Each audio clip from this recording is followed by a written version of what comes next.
ప్రభువునందు ప్రియమైన క్రైస్తవ కుటుంబములారా, దేవాది దేవుని నామమున మీ అందరికీ నా శుభాభినందనలు. ఆర్నోన్ సంఘం వాళ్ళు నిర్వహిస్తున్న ప్రతిష్ఠిత నివేదనల కార్యక్రమానికి మిమ్మల్ని అందరినీ ప్రేమతో ఆహ్వానిస్తున్నాం. ఇదిగో మరి మనం లెంటెన్ సీజన్లో ఉన్నాము, శ్రమల ధ్యానములు చేస్తూ ఉన్నాము, యూదుల గురించి మనం మాట్లాడుకుంటూ ఉన్నాం.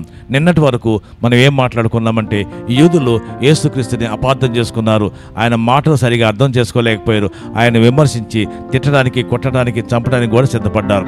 వీళ్ళందరూ కూడా యేసును సరిగా అర్థం చేసుకోలేకపోయారు. యూదులందరూ కూడా యేసుకు వ్యతిరేకంగా పోరాడుతుంటే ఇంకొక యూదుడు లేచాడు, నేను యేసయ్యను అప్పగిస్తాను అని. ఇంకొక యూదుడు అంటే యూదా, యేసుక్రీస్తు శిష్యుల్లోనే యూదా. ఈ యూదా మీకు తెలిసిన విషయమే, ఎంత గొప్పవాడో మీకు తెలుసు. యూదాని మీరు జ్ఞాపకం చేసుకున్నప్పుడు చరిత్రలో యేసయ్య చోట పేరున్న చోటల్లా యూదా పేరు చెడ్డగా పలకబడుతుంది.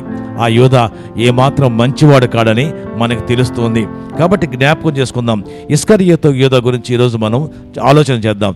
ఎందుకు ఇస్కరియోతు యూదా యేసుక్రీస్తుని అప్పగించాడు?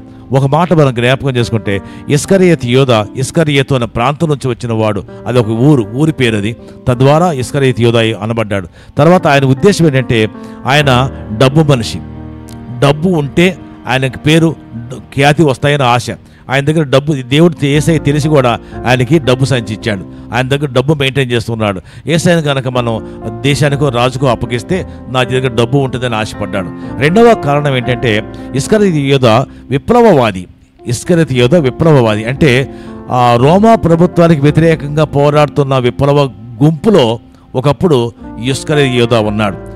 ఈయన ఉద్దేశం ఏంటంటే, రోమా సామ్రాజ్యాన్ని వెళ్ళగొట్టాలి, తిరిగి యూదా సామ్రాజ్యాన్ని స్థాపించుకోవాలి, అందుకు తగిన నాయకుడు కావాలని చెప్పేసి కొంతకాలం ఆయన బర్బా చుట్టూ తిరిగాడు. బర్బా వల్ల కాలేకపోతే యేసయ్య దగ్గరకు వచ్చాడు. ఆయన ఉద్దేశం ఏంటంటే, రోమీలను గెలవాలంటే అటు ప్రజాబలం ఉండాలి, ఇలాగే భుజబలం కూడా ఉండాలి. భుజబలం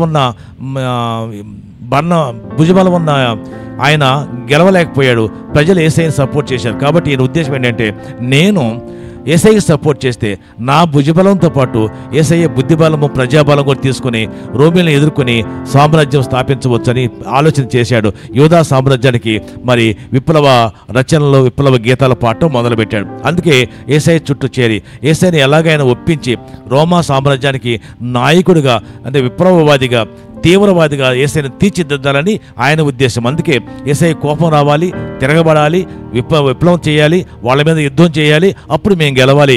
కాబట్టి యేసయ్య ఎప్పుడు కూడా మెత్తగా సమాధానంగా మాట్లాడటం నచ్చలే ఆయనకి. యూదాకి నచ్చగా యేసయ్యను రెచ్చగొట్టాలని ప్రయత్నం చేశాడు. రెచ్చగొట్టాలంటే ఆయనకి ఇష్టం లేని పని జరగాలి. ఇష్టం లేని పని అంటే ఆయన ఎంత కొట్టినా, ఎంత తిట్టినా మౌనంగా సమాధానం ఇస్తున్నాడు తప్ప తిరగబట్టల. కాబట్టి అనుకున్నాడు, యేసయ్యను కొట్టాల్సిందే, కొడితే కోపం వచ్చింది, కోపం వస్తే ఆవేశంలో యుద్ధం చేస్తాడు. యుద్ధం చేస్తే ప్రజలందరూ సపోర్ట్ చేస్తారు, ప్రజలు సపోర్ట్ చేస్తే నేను కూడా సపోర్ట్ చేస్తాను. నా భుజబలము, ప్రజాబలము, యేసయ్య ప్రేమ సూత్రాలు ఇవన్నీ కలిపి రోమా గవర్నమెంట్ కూలదోస్తానికి కారణమవుతాయి. రోమా ప్రభుత్వం పడిపోతుంది, యేసయ్య రాజు అవుతాడు, నేను మంత్రిని అవుతాను ఉద్దేశంతో యూదా యేసుక్రీస్తును అప్పగించడానికి సిద్ధపడ్డాడు. అప్పగించాడు కూడా 30 వెండి రూకల కొరకు. మీకు తెలుసు తర్వాత ఏమైందో. కాబట్టి మనము యేసయ్యలోంచి మనకి ఏది కావాలో కోరుకోవద్దు, యేసయ్యకి ఏది కావాలో అది మనం ఇవ్వటానికి సిద్ధపడాలి. మనం ఎప్పుడు కూడా ప్రార్థన చేసి, ప్రభువా అది కావాలి, ఇది కావాలి అని అడుగుతుంటాం. అది ప్రార్థన, అది అడుక్కోవటం. అలా కాదు, యేసయ్య నీకేం కావాలి, అలా నేను ఉంటానయ్యా నిన్ను అప్పగించుకోవటం వల్ల యూదాలాగా కాకుండా నీవుగా యేసయ్యకి అప్పగించుకోవచ్చు. కాబట్టి దేవుడు నిన్ను ఆశీర్వదించాలంటే నీకేది కావాలో అడగటం కాదు, కానీ ఆయనకి ఏది కావాలో అది ఇవ్వటం వల్ల దేవుడు నిన్ను ఆశీర్వదిస్తాడు. ఇట్టి మాటలు దేవుడు నిన్ను, నీ కుటుంబంతో ఆశీర్వదించి కాపాడునుగాక. ఆమేన్.